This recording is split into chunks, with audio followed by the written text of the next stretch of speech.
Ou seja, o apóstolo ele abre esta epístola apontando a obra de Deus para a salvação do homem, que começa na eternidade passada, que passa pelo tempo e nos garante a entrada, o acesso à eternidade com Deus.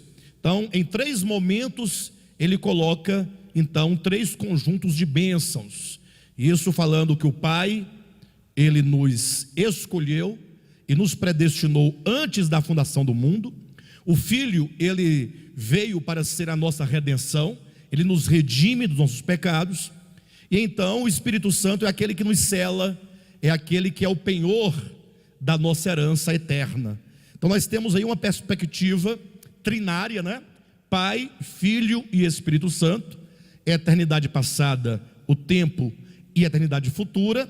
Falando então dessas bênçãos, são as bênçãos do Deus Trino a favor de todos os seus eleitos. E nós, portanto, estamos agora falando acerca da bênção do Pai. Cada uma dessas bênçãos se encerra com a frase: para o louvor da glória de sua graça. Então sempre que tem essa frase, está acabando um conjunto de bênçãos. E nós já há 2 ou 3 semanas começamos a falar acerca do primeiro bloco de bênçãos, que é a bênção do Pai quanto à escolha que ele fez antes da fundação do mundo e da sua predestinação que ele realizou em amor. Estamos falando da eleição e da predestinação. No nosso estudo nós começamos falando sobre o objeto, ou melhor, o objeto e sobretudo sobre o alvo, né? O alvo dessas bênçãos. Ou seja, o Pai nos escolheu para sermos santos e irrepreensíveis, e o Pai nos predestinou para a adoção de filhos. Já ministramos 2 mensagens esclarecendo sobre o mistério da filiação, ou que seja, o mistério da posição de filhos, conforme já foi explanado nas mensagens anteriores. E hoje eu queria falar um pouco para os irmãos acerca da predestinação, não é? Nós temos um livro escrito sobre o assunto, Eleição e Predestinação à Luz da Bíblia. Há muito tempo escrevemos esse livro, é um excelente livro, mas que certamente carece ainda de um apêndice, né? Talvez com 2 ou 3 ministrações para trazer a plenitude do entendimento acerca da predestinação.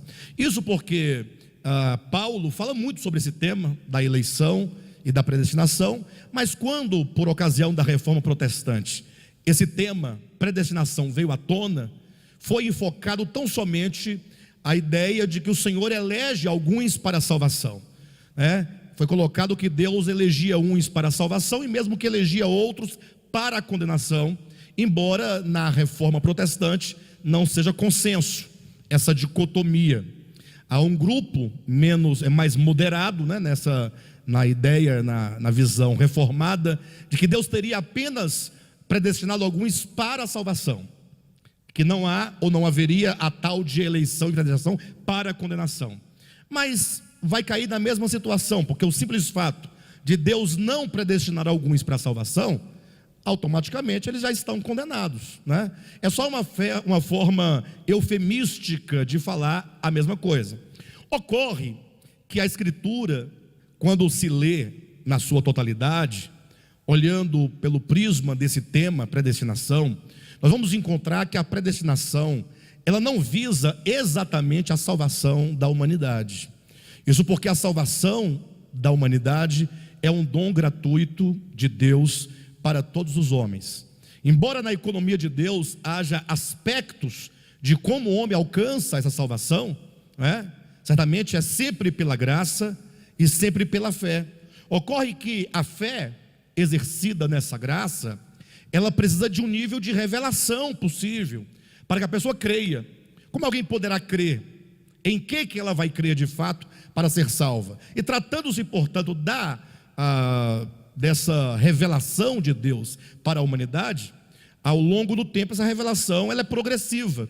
Então tem desde uma revelação pré-rudimentar, que é a revelação que diz em Romanos capítulo 1, versículo 20, que Deus se revela aos homens onde quer que eles estejam, em todos os lugares, em todos os tempos, mediante as coisas que foram criadas.